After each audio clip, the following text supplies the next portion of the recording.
What's up guys, so today's video is going to be about 3 apocalyptic fiction novels that are actually among my personal favorites in the genre, but that I also think are underrated or underread.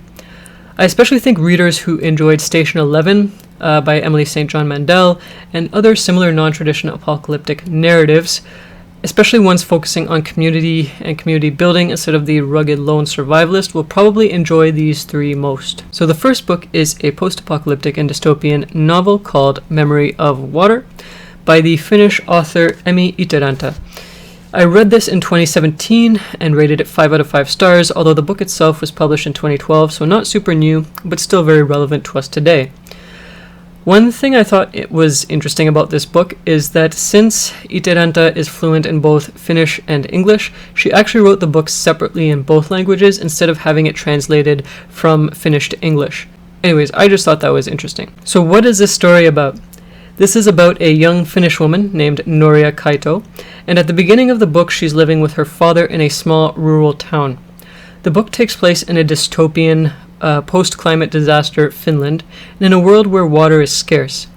As a result of global water wars, Finland is now ruled by a military dictatorship under Chinese rule.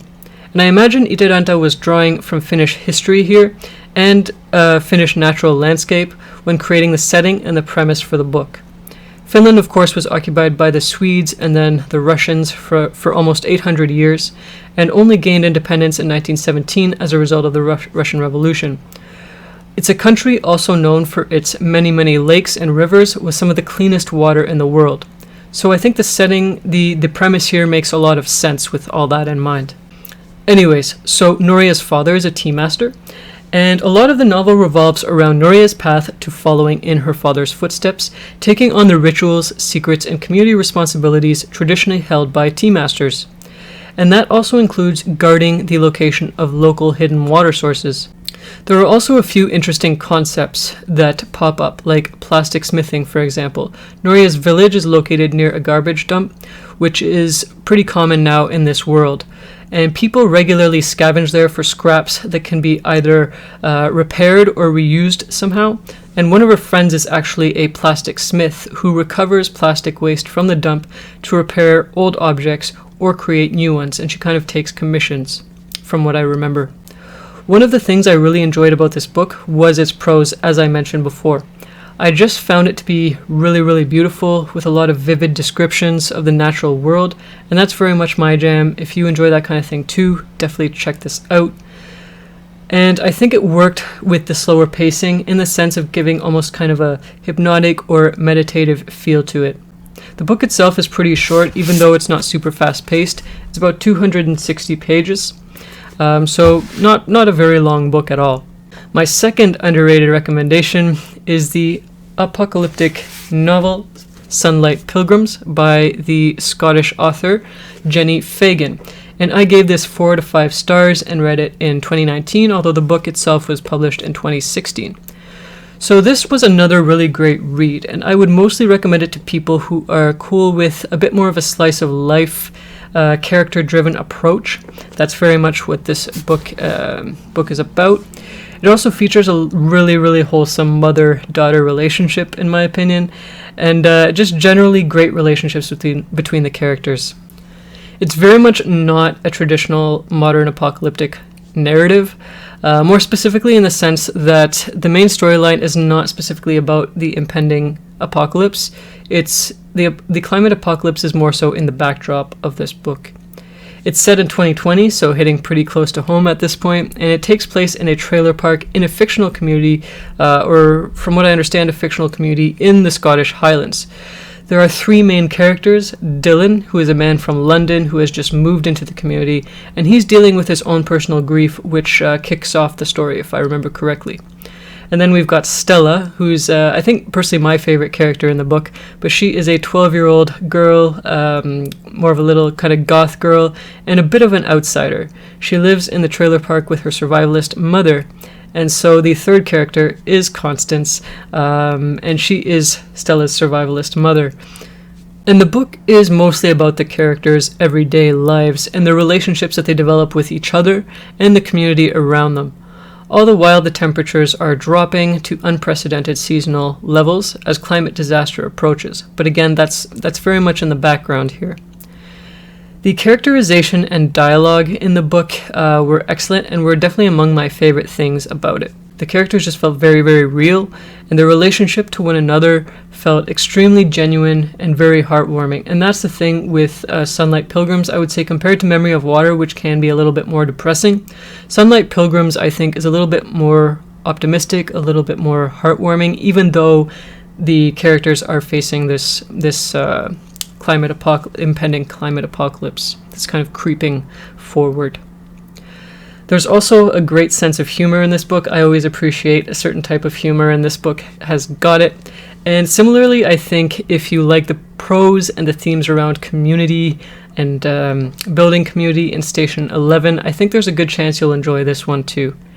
As an aside, I also think this book is probably the best representation of a young trans girl written by a cisgender author that I've personally ever read.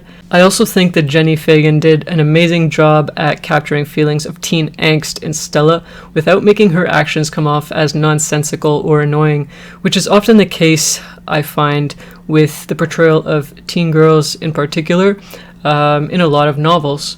Stella is honestly one of the coolest kids I think I've ever read. She's smart, funny, but she's also struggling with a lot of really real issues. She feels very genuine. She feels very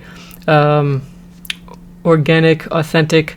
She doesn't feel as constructed as a lot of teen characters can feel in fiction in general. And I think the other great thing is that she's receiving a lot of really strong support and kindness from the adults in her life. Her conflict isn't really with her immediate family, in this case her mother. And if you want, again, a wholesome mother-daughter relationship, this book is a really great example, in my opinion.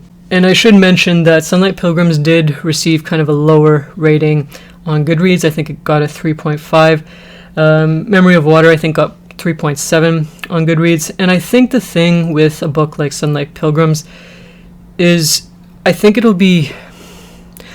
if you go in expecting a standard, traditional apocalyptic narrative, if you're looking for a specific type of apocalyptic novel that's got a lot of action, that has specific character types, specific dynamics, this book is not going to be for you. I think especially if you enjoyed, like I said, Station 11, it will appeal to you. Another book, I think if you enjoyed Moon of the Crusted Snow by Waubgeshig Rice, there's a high chance that you will enjoy this one, Sunlight Pilgrims. But yeah, I think these books, it's caters to a certain readers with a certain interests in apocalyptic fiction. So the next and last recommendation I have has around 80,000 ratings on Goodreads, but compared to the big titles in apocalyptic fiction like Station 11, The Road, and that kind of thing, which have hundreds of thousands of ratings, this one deserves at least to be on par with these, if not surpass them, because I do think it surpasses them in quality, not to mention its predictions, very accurate predictions of the future. So that book is by one of my favorite authors, Octavia Butler, and this is Parable of the Sower, the first book in her Earthseed duology. So Parable of the Sower was published in 1993. I read this in 2017, rated it 5 out of 5 stars, and it's probably one of my all-time favorite dystopian books or apocalyptic books, and also straight up one of my favorite books of all time, period. So it starts off in the year 2024, which we're approaching now, and the main character is she starts off as a 15-year-old girl named Lauren Olamina, and she lives with her Baptist family in a walled community in the United States, I think in California, if I remember correctly. Her father is a Baptist minister, but Lauren no longer believes in her family's religion or their idea of what or who God is. Instead, she has started creating her own belief system. She no longer perceives God in the traditional Abrahamic sense as a sentient higher power that is sympathetic or unsympathetic towards humanity. Instead, Lauren has adopted the phrase "God is change" as her motto. She believes that in order to survive, humans need to accept the inevitability of change, that humans must adapt to change, instead of trying to rebuild or hold on to a past that can never be reclaimed. Lauren has adopted this belief as a result of the world around her. As I said, this is both a dystopian and apocalyptic novel, and Lauren's beliefs have risen out of the social conditions surrounding her. If you found Station 11's kind of Star Trek motto, because survival is insufficient, to be a refreshing change to the genre, I think you'll especially appreciate this novel and the duology as a whole.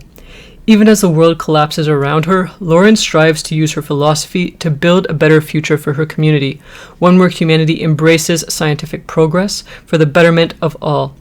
She refuses to focus on the seemingly hopeless and desperate situation around her, or resigning herself to the idea that humanity's fall into oppression, darkness, or oblivion is inevitable.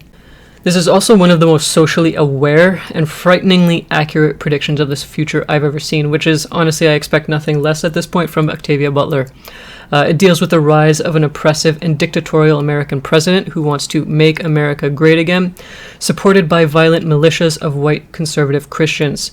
It deals with the results of late-stage capitalism, desperate poverty and corporate indentureship, impending climate catastrophe complete with raging fires and eroding coastlines in California and across the United States. It was also originally published in the early 90s, around the time of the Rodney King riots, and it definitely shows. And that's the scary part. Butler is not just making up this horrific vision of the future. She was drawing on events happening in the world around her, out of the social conditions of the 80s and 90s, and predicting a future that could well occur if those conditions were not addressed. Many of the issues the US is facing today and that the world is facing today look eerily familiar and similar to what Butler is showing us here. And although Butler said she certainly hoped the US would never look like it does in the Parable books, it was also written as a kind of warning, which is also why it reads very relevant to today. I think a lot of these things will look, as I said, eerily familiar to us. Anyways, that third one, again, was Parable of the Sower by Octavia Butler, one of my personal favorite books of all time. Anyways, that's it for today. Thanks for watching, and I will see you next time.